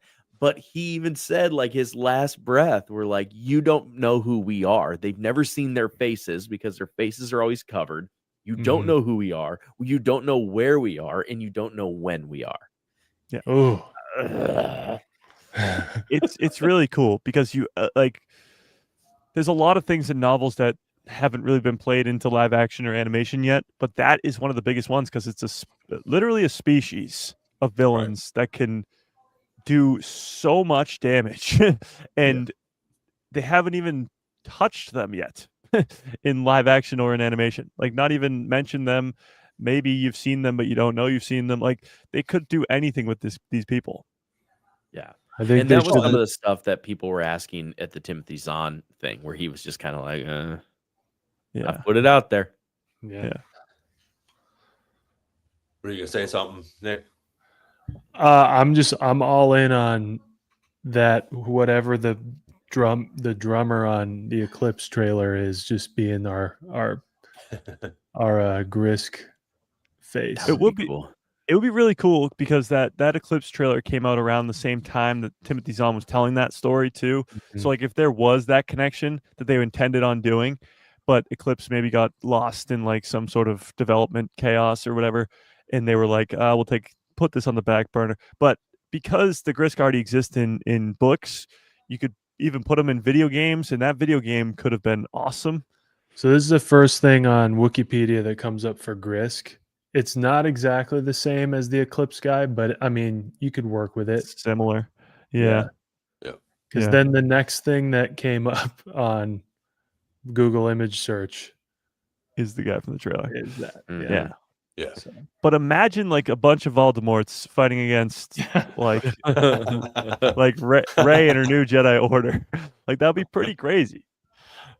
I actually could see that being more of a, I just keep forgetting about Ahsoka and how expansive that has to be given what they set up. So, yeah, I don't know. But the thing is, Ahsoka goes to a different galaxy. We're talking about sort of the unknown regions here. Those are two very different things because Exegol, of course, is in the unknown regions. The Chiss homeworlds, whatever the hell it is in the unknown regions. And so is like Sheila. Yes, thank you. Some planets like Ilum, and others. There's a bunch of planets that we've seen that are in the unknown regions, but it's so hard to chart that spot in the galaxy. So I'm sure the Grisk are going to come from that and not this new galaxy like the Night Sisters do. So you can sort of play off of both. There's still so much of the regular Star Wars galaxy that's still a mystery. Mm-hmm. Oh, yeah. But well, and you could bring the Night Sisters in, to deal with them as well. Because again, if you have this whole species that's gonna come in and be the bad guy, then you're gonna need all of everybody. Whether it's Thrawn, that's really not the bad guy. He's bringing in his army, and then Mando and everybody there, and the Mandalorians and stuff like that, where we could get that, which I think would be neat. But I don't think we'll get that deep into it, and especially in this first movie. Maybe they might say something, but there was so many people that were surprised that Darth Maul was alive that didn't watch the Clone Wars, and they're like, "Well, what is Darth Maul doing alive? How is he in Solo, or how is he doing this or doing that? So there's still a lot of people that have to catch up. But the good thing is at least with that stuff, you can go back and now watch that. Where with the Grisk, you'd have to have something, maybe mention them, but then throw out a Tales of the Grisk or Tales of the, whatever to give a little backstory. Yeah, and my thing too, again, being the Parks person and Thrawn and all of the Ascendancy books, he was on Batuu with Padme and Anakin. He wants to find Anakin again, which he knows that he's one of the few people that knows that Anakin's also Vader. So like he wants to get to these connections, and he's all about going back to connections. So if you look, like, could we have a scene and I don't think it's going to be in the first one, but it could be like in the second one where Mando and Grogu are on Batuu because Thrawn's there trying to look for more of those pieces of the puzzle or things that were left behind or other things, because Rey also is on Batuu. Yeah. Yeah. Well, to that point, you can connect it in so many different ways with the Thrawn novels and with just the story to come. I don't think Thrawn will be. Maybe he'll be in this first movie, but not like the main villain of this first movie. I think if we're gonna dive into the Grisk at all, it will be way later on, and it will be more so on the Disney Plus side of things where you have more time to do it. I think Nick has made the most sense where it being after the sequel trilogy makes the most sense, because you can do the Thrawn story now and sort of establish that the Grisk exist and sort of explain them a little bit, and then use them as a villain for later on. Like Thrawn warns you, and then you don't know who the Grisk are for a while, and maybe they let it linger like a nice cliffhanger where they're like, Thrawn warned us about this Grisk people, and only people who've read the novels will know, but for everybody else, they'll be like, what the hell is that? And then when the Rey movie comes out or Simon Kinberg's trilogy comes out, then they're the thread in that, and we're like, oh crap, Thrawn was telling us about this years and years ago. So that would be pretty cool. And I think the tie-in will be Tales of the Unknown Regions or something like that later on. Max Rebo said Tales of the Jizz. Yeah. Tales of the Jizz would be good too. And I'll throw in there too. I think they're going to waste no time. Like, we know and love Thrawn as the layered, complicated villain that might not really be a villain, but I think they're going to lay it on thick, at least at first, for our first couple rounds. Yeah. Of villainhood. No, absolutely. So I think anything involving his layers and like what he knows will, if anything, come later. Because I think, especially where we leave him in Ahsoka, I don't think we'll get him in Mandalorian, but where we leave him in Ahsoka, everyone's terrified of him. And I think they're going to lean into that, at least at first.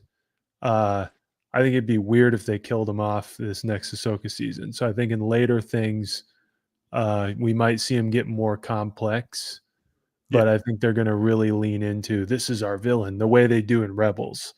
And then it gets more complex because, to your point, Derek, they don't do any of that writing for no reason. Now, we know what his author is going through, so who knows? But like, that's a lot of expositions, a lot of tying him into really important people for no reason. Like, well, and if they haven't really involved Zahn in any of the Ahsoka stuff, like, it's not like they're not going to use him. It's not like they haven't read the novels. Filoni could figure it out. It's not like Filoni, they didn't commission it. You know, like, James do I want Lucino, Timothy Zahn involved? Of course, but James Lucino told us that under the Disney system, he got like a harsh, like, plot points from them of what they need, whereas in the Lucasfilm system it was like, write it, let's see it, and whatever, bang. So like, they don't hire Zahn for 6 books without knowing what they need in there, and he's amazing. Exactly. He's amazing, but this regime is telling him what they need to have down.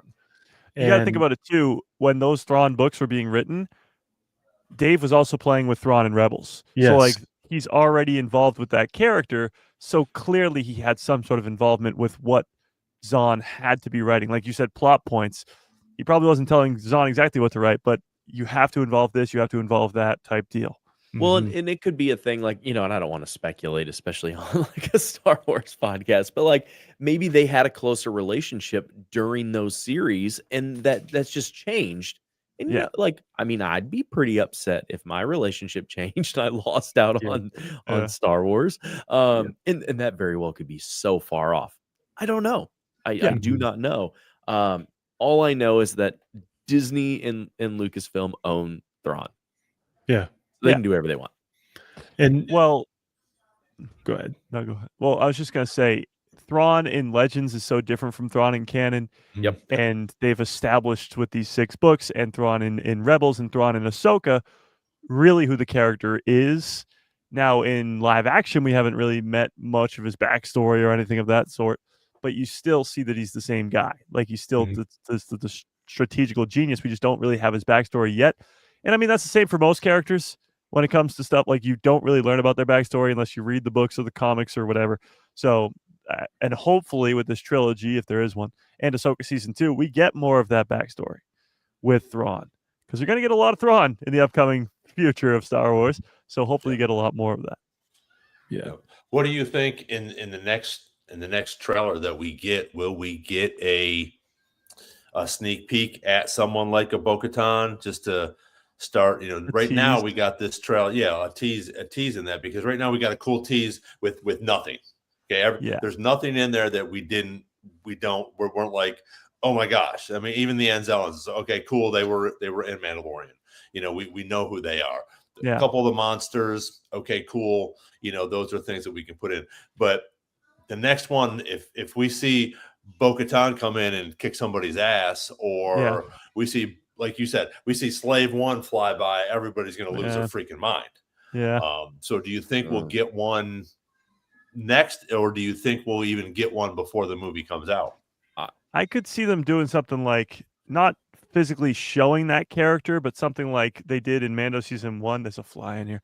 In Mando season 1, where they didn't show us Boba Fett, but you heard his spurs. Like you saw some feet walking up to Fennec Shan's dying body, and you heard his iconic sort of spurs as he went by. So I could see like maybe a trailer that does that, where you just like see feet walk and you hear the Boba Fett spurs, or you could see Din Djarin being like, "I need your help," and then you don't see who he's talking to. Like something like that, where they tease that there's gonna be somebody but they won't tell you until the movie comes out. Now, how many more trailers do you think we're going to get? Because I could see like a Super Bowl Sunday trailer and a May. I don't think we're going to get a lot. I think we're going to get 2. I think we're going to get 2 more. And I could see either like a Christmas / or I think Super Bowl Sunday is probably the one. And then I think we're going to get one on May the 4th because it's right before the movie comes out. And that's it. I think what they're going to do is probably variations of a similar trailer. Like maybe attached to the Avatar movie, they do a version of this trailer, but a couple new scenes. Or like a TV spot that has one new scene. Like they did that a lot with Marvel movies. And even with the sequel trilogy movies, you had slight variations of the same trailer that like gave you maybe one new scene. And you're like, oh, there's one new scene in this one. And then it gives you something to get excited about. But when it came to the Disney Plus shows for Star Wars, there was like, at least in the weeks leading up to it, a new 30-second spot every day or every other day. So I think they'll do something similar to that, where it won't be like new scenes in every single one, but it will be sort of to get you hyped up, new music to the trailer or new way of cutting it or just whatever. But I don't think so. In terms of big new trailers, I agree with you. There'll probably only be a couple, but they'll use the same footage in different variations to make cool looking trailers. I almost don't think they're going to do that, because to me, it's like, look how much hype they're getting from making us wait, giving us nothing, but yet giving us everything. Well, that depends on if the next trailer, like you mentioned, if the Super Bowl trailer has a crazy thing that people latch onto, then they'll be like, let's just ride that wave. Like, we don't need to do another one. Let's just ride the wave. But if that's not there, like if they don't have the same hype that they had for this first one, then they might have to do more. Yeah. Me being a marketing guy, if I was doing something for Super Bowl Sunday, you've got a bunch of dads, and of course it'll probably be that the Chiefs are probably in there. So Taylor Swift, so you got a bunch of daughters. Don't even get me started on the NFL script. But so if you have families watching Super Bowl, and they're gonna hammer home Grogu and the Anzellans and everything to get people who don't already love Star Wars involved in Star Wars. Yeah. And then the May the 4th one will be everything. Well, especially, what are we, May 22nd? Yeah. That's why I think May the 4th will be a big one. So leading up to that, there'll have to be some tie-in TV coverage for when the Timberwolves are doing 82-0 for the first time. So I'm out. Have a nice night. No, but in all seriousness, I agree with Derek. I actually think the next trailer is going to be one we have already seen. The one that was interesting, put out as Celebration or wherever. They'll add some to it. Yeah, I don't think they're going to even add a whole lot. I think they're going to ride out with very few. I think they'll at least chop up a few variations of what we've already seen, and I think we get two more. One is the one we've already seen, and two is going to touch on. I'm going to pull this up right here. Touch on this topic here. I think it's going to vaguely and generally at least give some language to generally what's going on. Like you said, I need help, or I saw them again, or whatever. Like it'll give us at least like a very vague structural, view of what the movie even is about. Because if we're going to be honest, this trailer does not tell you anything that this is about whatsoever other than cool. And if you were a non-Star Wars fan watching this trailer at the Super Bowl, you'd be like, why should I care? I don't know what the hell that is. Because there's no, even vague thing of like, hey, I need to do this, blah, blah, blah. And so I think one of the trailers will give that before it does a cameo. And the cameos will be associated with that.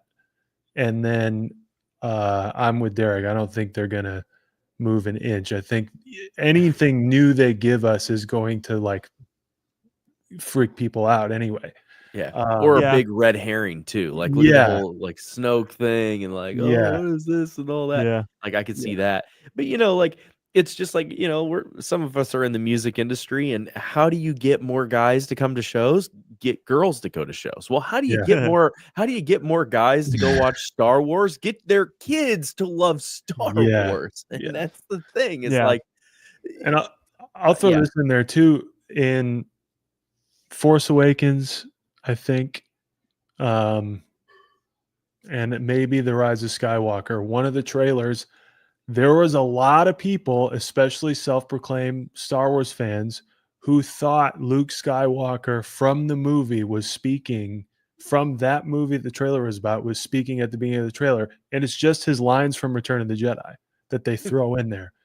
And the majority of people immediately who saw that trailer is like, is he talking about his family, like Rey's his daughter and all the, or that all fit, he knows all these people? And it's like, nope, literally audio ripped from, and it got people juiced up. And I think red herrings on the table. I think a very, deceiving trailers on the table, but I don't think there's very much more. I think they're going to let it ride. I could see a trailer of Mando footage from before. You know what I'm saying? Like a recap of almost like the Disney Plus show. But in terms of plot and villain, I don't know how much they'll dive into villains. I'm assuming the next trailer we get will have more stormtroopers in it and more just, I guess, conflict. But for Mando season 2, I remember the advertising for it being a ton of Din Djarin going, I need to get you back to your people. That was the whole gist. He was trying to get him back to his people, the Jedi. And that was all the marketing. You're like, you want to see Din Djarin get Grogu back to the Jedi? Who are you going to see? Ahsoka? Luke Skywalker? Yeah, you bet. But Plo Koon? No. But, Cal Kestis. But they explain the plot though. Like that's how they did it in the trailers. I think Right. you're gonna have to see some sort of that for the Mandalorian Grogu. I think Max said it cool. I'd love to see Embo. Put Embo in there because, again, if that's going to be the first little segment like we were talking Yeah. about, you know what? He goes and, helps rescue somebody or does something with the Hutts, and, we see Embo in action, and then he kicks his ass, and then we go back to Sigourney Weaver, and she gives him another, mission to go on. But that could be cool. But I think in reference to something like that, only people like us are going to catch that with Embo, because that would be amazing. I think that would be cool as hell, whether they do it as a character, like a real human character, and they make the whole costume really cool, or they do some sort of CGI. I think it would be awesome to see him to come out. And then on the other hand, like we were pulled up about Austin, it'll be interesting to see if they sort of if they just show up like an Embo that, okay, here's like the villain that for now. Yes, they're not lying because he is a villain, but then we get a bigger villain, whether it's the Shadow Council or what happens. But I don't think that we're going to get that. I don't think we're going to see here's Darth Vader, the bad guy. I think it'll be like Enfys Nest. Yep. I think they'll overdo it. They'll overdo it with technically the right answer, and it'll be cool, and you'll be like, "What's that?" But it's not going to matter. Yeah. I mean, That's I just very want true. Mayfield back in this one. Like I want him back in, and that's how they get on the AT-AT or something like, or maybe he's on there. Like I want Bill Burr back in Star Wars. He was great. He was great. We love him. That'd be cool. Yeah. Maybe at some point, maybe when the Avengers assemble, maybe he's a part of that. Yeah. Since we have gone so long without mentioning it, I have to. The Acolyte. So they're gonna say Mary Jane. Yes, that too. No, The Acolyte. Me and Sam are watching The Acolyte right now. We're almost on the finale. Forgot how great that show was. But talking about Thrawn and establishing a villain, and like Nick was saying earlier, establishing the fact that he is just bad and is the new bad guy, and that's sort of what they're doing right now with Ahsoka, and probably what they'll do with this movie too. That's what they do with Kymir / the Stranger. When he comes in his mask, he's the master of May, and then he kills like 8 Jedi in the forest, and you're like, this guy's the villain. And then the next episode, you learn so much about him, that he was once a Jedi, he fell from the Jedi Order, he's had this crazy backstory, his former master like whipped him in the back, he has these crazy scars, all this crazy stuff. Now, granted, we don't have a season 2, so we don't know where any of that goes, but that can be like Thrawn. Thrawn gets set up as this big villain, he does some horrible things, and then in the next episode, you find out his backstory, or you learn more about him, and you're like, oh, wait, maybe he's not that bad. Like, he was once a Jedi. He's been through all this horrible stuff. Like, what's going on there? Thrawn is trying to protect his people. He has this crazy species that's been after him. Like, what's all that about? Like, they can really dive so deeply, especially with Thrawn, because he has that insane backstory that not many normie fans are going to know about. Oh, for sure. Yeah. Well, and I think that they do that in such a good way, in reference to look at Darth Vader. When he comes out in the original, he's just this bad guy that goes around killing people, and he's but then when we go back to the prequels and the Clone Wars, and we see that Anakin was just this kid, and he had he was a slave, and then this and that, and some shitty stuff happened, and now he's this bad guy because this is what he wanted. And I'm not saying that anything that he did by killing everybody was good, but you get that story, and I think that they do a good job with that, with even the smaller characters. And to go back a little bit in reference to Sigourney Weaver and her character, I think you touched on this a little bit yesterday. We have to find out, where was she in the Battle of Scarif? If she's this person that she says she is, and she could have been friends with Rey or whatever, I mean, she's in that time frame where it's like, okay, smart guy or smart girl, where were you during the Battle of Scarif? Give us a good explanation, for that. And I also think that she is going to be sort of like that Haldo character, as well in the prequels, where not everybody is a big fan of hers, but she does a big thing. She has not a big part in the movie, but a big part to send them off on a mission or whatever. Same with Jar Jar. As much as everybody gives Jar Jar shit, he is a big reason of why Palpatine and what we're doing in this whole movie is because he says go for it. Because he's a Sith Lord. I mean, we all know. Exactly. He looks. Exactly. Wait. You can fight Luke Skywalker. I've been holding Luke this whole time. Oh, hold on. I got Surfer Luke right here too. Oh. Another thing, we're talking about the Super Bowl or potential Super Bowl.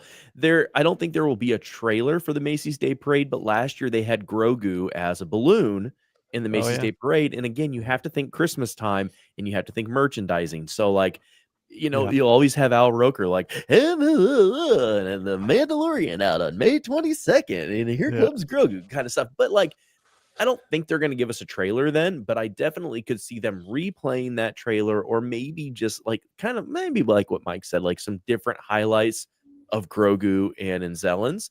Again, merchandise, but that could also be a thing with ads in the Super Bowl. Maybe Grogu has a Pepsi or whatever. They don't really do that a lot with Star Wars. They do it on the marketing side, but not on the ads. But you never know. This is a different time, and they're we all know the merchant. Grogu eating Doritos. Yeah. My God. Oh my God. That'd be so great. If we're right, and this is going to be one of the top 5 highest grossing movies of all time, then they might as well start just giving them trailers and giving them commercials with Doritos and Pepsi. Yeah, that would be so fun. I mean, they did all those the pop machines with all of the prequel trilogies and Holy stuff. Grail is to find that Anakin Pepsi machine. I think there's still one about 18 miles from my hometown. Get it. Do it. I know exactly where it would be. It's at this old grocery store if it's still there. But we'll take that pickup truck up there and go grab it. Hey, I don't live that far from there, right? Yeah, correct. You'd be about 3 hours away. Oh, I'm in, man. I got a truck. Yeah. Let's go. Yeah. There you Just go. tell me where to go. I'll go. If it's still there, it's probably just. Man, I can fix it up. I can fix it up. Yeah. Do you guys mind if I go back to Thrawn for a second? Do it. Go for it. Okay. I think it also depends. How deep we get into the Thrawn depends on what importance the other things have.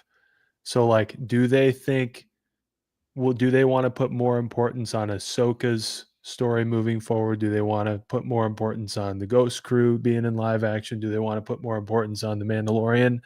I think that will dictate how much of that cool guy Thrawn we get. Mm-hmm. I think they'll lean more into villain and villain only, and then he's gone. And you can have the books if you want. If they're really trying to push more of the other stuff. Yeah. And I only think that because of what we may know about Zahn, if that's kind of gone and the direction is we've got this big story with Ghost Crew stuff, big story with Ahsoka, big story with Mandalorian and Grogu. Thrawn's a big piece of it, so we're going to make sure he's the villain piece of it. They might lean harder into that than they do the stuff we want to eventually see, at least for now. I would like that in a way. I'd like that if they still just alluded to his backstory, mm-hmm. like Thanos. It's hard not to parallel it to Thanos, but Infinity War is his movie. It's him, mm-hmm. and you learn his backstory, why he's doing this crazy thing of trying to kill half the people and all that. And I think Thrawn has a better argument for why he might be right than mm-hmm. wanting to kill half the universe. But I feel like if you get a movie, the second movie of a trilogy, even, that's Thrawn sort of the main character. And yes, our heroes are still trying to take him down, but you feel more for him. You feel like he's doing it for the right reasons, or he actually believes it.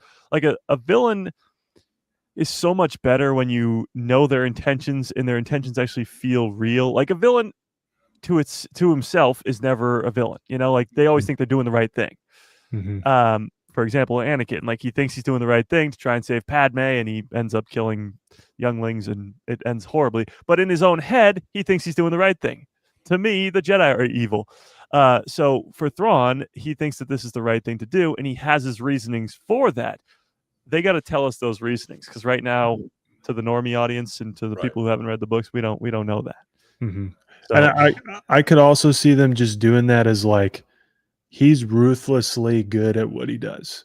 We haven't really seen Thrawn even in Rebels like outright, I want to kill everybody for power. It's like, no, I just need to consolidate as much power as I can right now.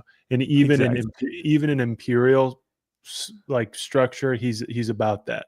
You don't get that in Rebels or Tales of Well, to me, like Tales of the Empire. To me, like his most defining of like who Thrawn was when Hera was in his office with like the artwork and like her family's art, and like seeing him like so calm and collected, just putting the dagger right in there, and like, you know, she is hurting. He's just so effective.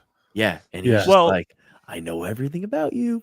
I got you. Yeah. Well, what's true about that too is in Rebels, you see Inquisitors, you see Vader, you see all these villains that are just trying to kill them all the time. Yeah. Like even Agent Callus, like everybody's just trying to kill them and get rid of the rebels and do all that stuff. But when Thrawn comes around, he's not like just trying to murder the rebels for no reason. Like he's strategical about it. He brings Hera into his office and knows who she is when she's pretending to not be Hera, and he knows everything about her. Like he could have killed her in that moment, but he doesn't. Like he has her right where he wants her.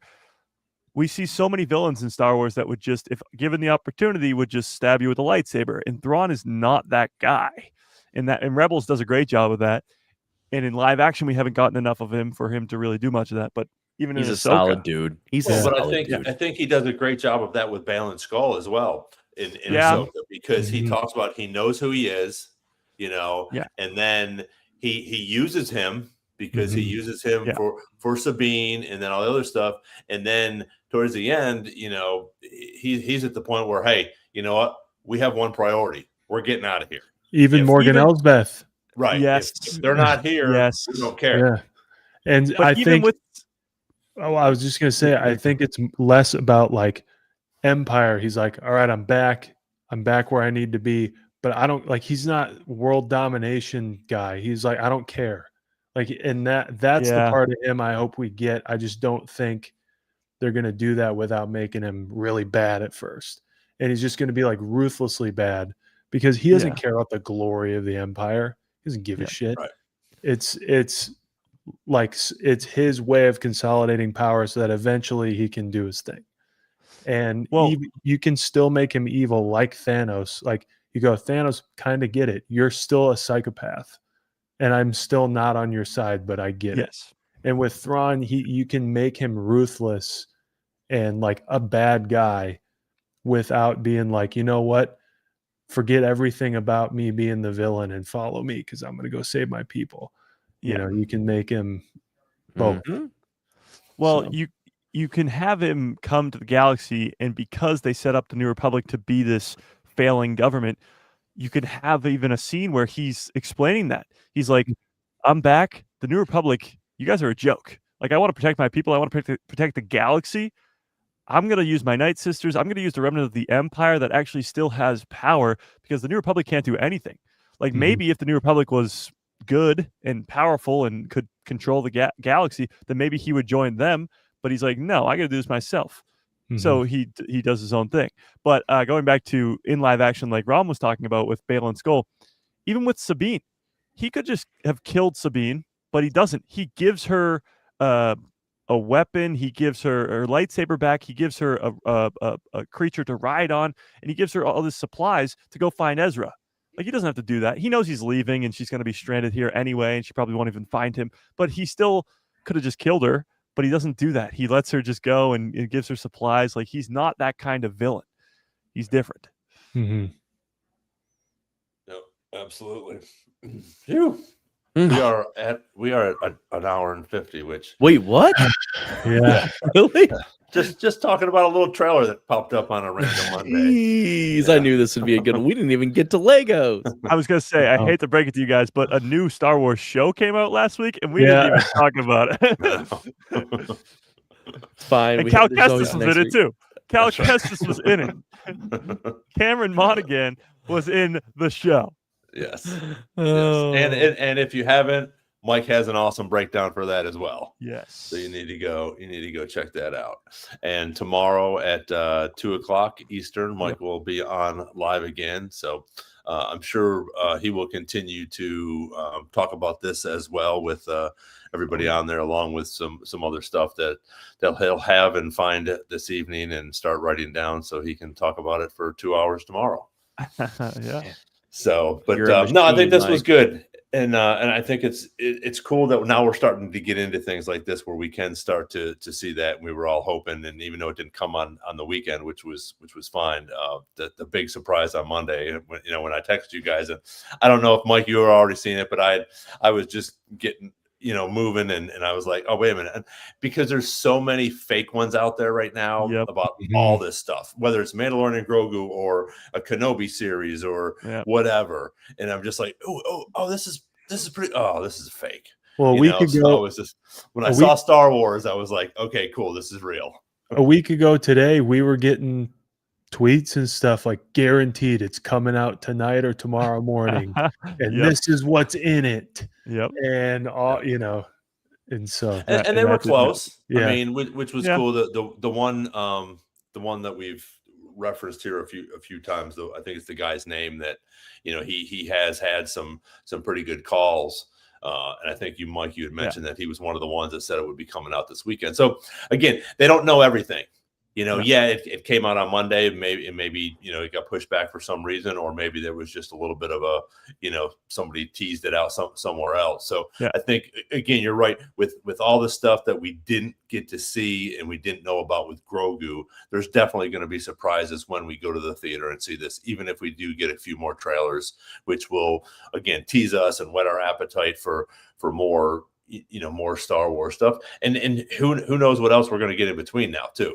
Hopefully we'll get some sort of date, for Maul and same with see what's going on, and maybe some more things for Ahsoka as well. But now that we have this, we can chew on this for a little while, and I think we'll see some variations, especially in the next month or so with this one. You're going to have that exact same trailer with some Mandalorian season 1, 2, and 3 thrown in there. You're going to have some other stuff from Ahsoka thrown in, different things like that, where you're going to have a whole bunch of different ones. But yeah, I think we'll probably only get 2, maybe 3 full-blown new trailers. And I think you're right, Mike. I think one of the ones will be the one from D23 or from Celebration that hasn't been, put out to the public, with maybe a few extra things in it, or obviously it'll be a lot clearer for us to see instead of, a bootleg copy. So, I thought too, and I didn't think of this until you just mentioned it, but yeah, we probably won't get too many trailers just because I think Maul will come out before Mando. So if the Maul series is coming out and they're marketing for that, then they're not going to be dropping Mando trailers left and right when we're trying to get the Maul series. Right. No, but I also think that whole thing is obviously going to hold the attention of an audience like ourselves, where these other people aren't. First of all, there's so many people that don't want to watch animation because it's still a cartoon. But again, we're going to be psyched about that. We're going to be talking about that, and then as we continue to get more Mandalorian and Grogu stuff for the movie, it'll be good. But yeah, like we've said, just in the last few months, all the time, it's a great time to be a Star Wars fan, and 2026 is going to be fantastic for all of us, whether it's animation or live action or back to the movie theater again. And I'm going to throw it out there to our audience or anyone who cares, but do not be shocked if Shadow Lord, the Maul story, does the same thing that the Bad Batch did for the Mandalorian, and that you're watching it, or that the Mandalorian did for the Rise of Skywalker. Even they don't put out a little show right before without any kind of overlap to get you used to things. Grogu force healing, so that month later you get to see it for real. The Bad Batch with Necromancer and tying some things into what's going on in the Mandalorian and why they're after Grogu. Like, Yep.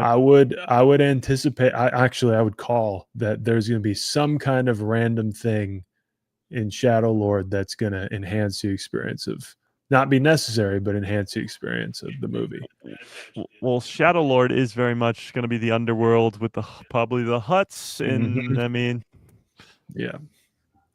And that's what's crazy. I mean, we're so excited about this movie. I mean, I know we're all just as excited, at least the four of us and the people that are on here are just as excited about Shadow Lord. Mhm. You know, that's going to be amazing as well. And yeah, it's not going to be a big blockbuster that's going to make, $2 billion, but a little Darth, but it's going to be, it's going to be cool. And it's going to be fun to talk about. And we're going to have so much, like both Mike and Nick just said, to tie in these things and relate to that, whether we do go into Mandalorian and Grogu the movie, or we go back to the live action, or we go back to Ahsoka with some of these things that are going to be popping up on Maul. I think, like you just said, the huts, that's going to be a big thing. So we're going to have some things, I think, that'll sort of lead up into that. And I hope we do. I mean, I've been trying to look, and I'm sure Mike, I know you have, but just when we're going to get a date for Maul. yeah. Is it going to be January or February? Because you can't, if it's going to be 12 to 21 or 13 to 21 episodes per season, if they're going to stick to what they've been doing, especially like with the Clone Wars, if we're going to have that many, they're not going to want to have it overlapping into that movie, I wouldn't think. Yeah. I mean, Bad Batch was 16 episodes for all 3 seasons, or last season was 15 for some weird reason. So 15, 16 episodes. Yeah, I mean, they usually do some double up episodes for the premiere and maybe for the finale or whatever.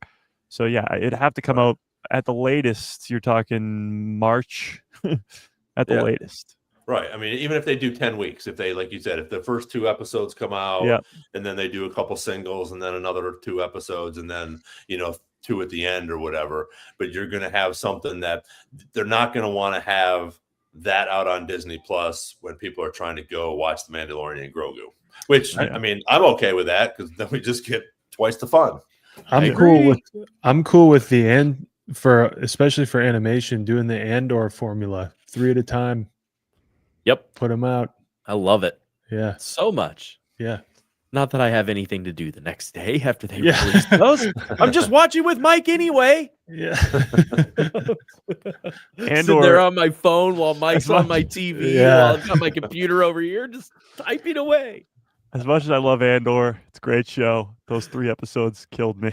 I'd be up. Literally, my Wednesdays were just gone. Like, I'd just be making content all day Wednesday, and then I'd go to sleep. Like, Wednesdays didn't exist. I had 6 weekdays.